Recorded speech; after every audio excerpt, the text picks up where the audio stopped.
Now everybody form a circle and sit down. Hallelujah. I'm going to take you on a trip in time to a point when I was a boy living in the province of Alberta in Canada.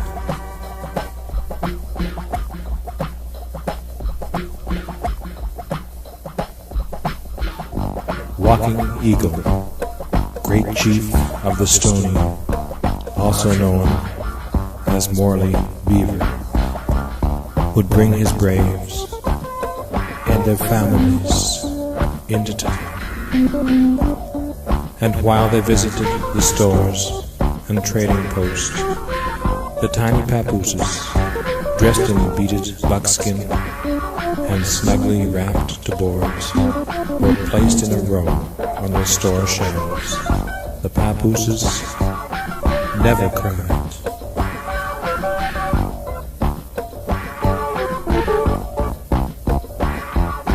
Chief Walking Eagle would tell me stories of life in the forest and of how he learned to forecast weather from the animals.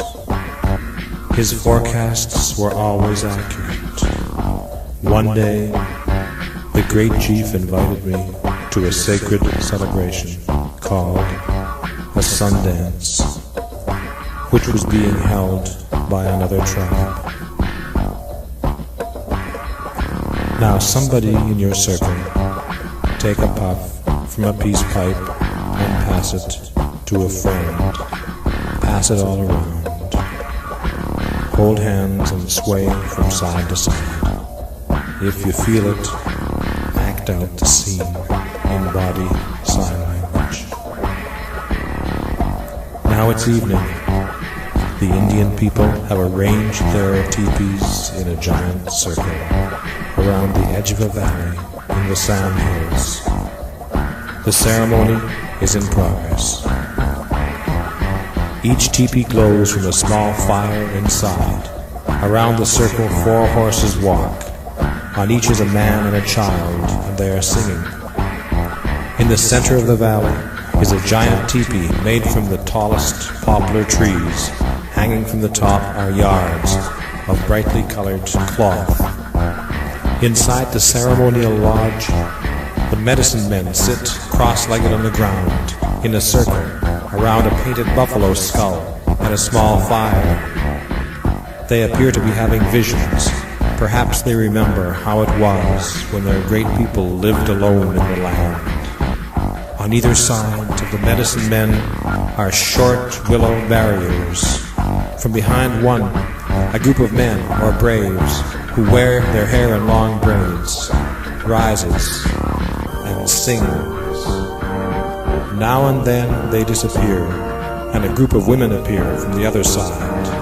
Each woman has a small feathered whistle in her mouth, and the sound soars like a wild bird as the women move to the rhythm of the drums.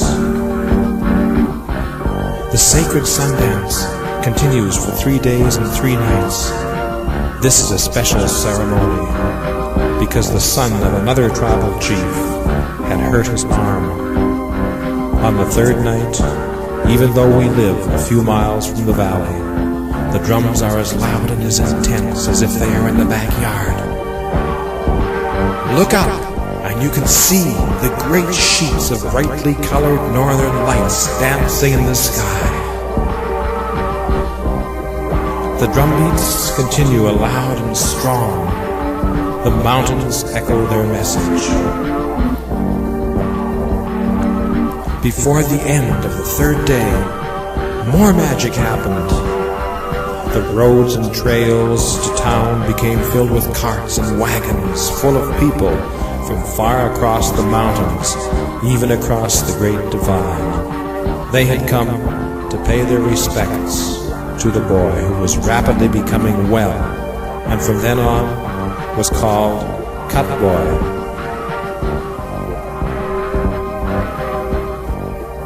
And after the 3rd night, Walking Eagle and his people returned to the forest, some packing their tents and belongings on sleds made of animal hide, stretched between two poles and pulled by a horse.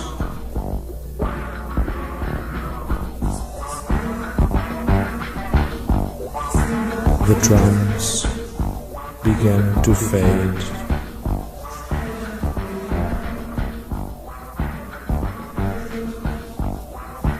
And all became quiet in the sand hills. Pass the peace pipe to a friend. Pass it all around. Never put it down, my friend. Never let it down.